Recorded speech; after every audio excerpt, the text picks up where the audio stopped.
রাজধানীর বনানীর চেয়ারম্যান বাড়ি এলাকায় গাড়ির ধাক্কায় 2 পোশাক শ্রমিক নিহত হয়েছেন।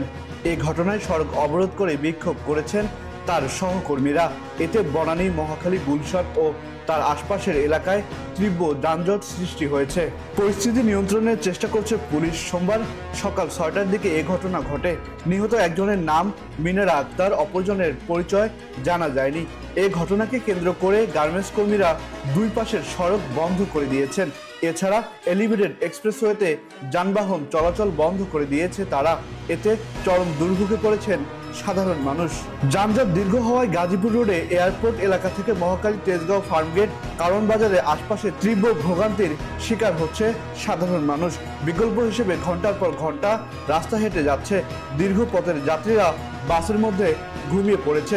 এতে করে নির্দিষ্ট সময়ে অফিস কিংবা গন্তব্যস্থলে যেতে সময় নষ্ট হচ্ছে। বনানী থানার ভারপ্রাপ্ত কর্মকর্তা ওসি রাসেল সরোয়ার গণমাধ্যমে বলেন, সকাল থেকে গার্মেন্টস শ্রমিকরা সড়ক অবরোধ করেছেন। এতে রাস্তায় তীব্র যানজট সৃষ্টি হয়েছে। তাদেরকে বুঝিয়ে রাস্তা থেকে সরিয়ে দেওয়ার চেষ্টা করছে পুলিশ।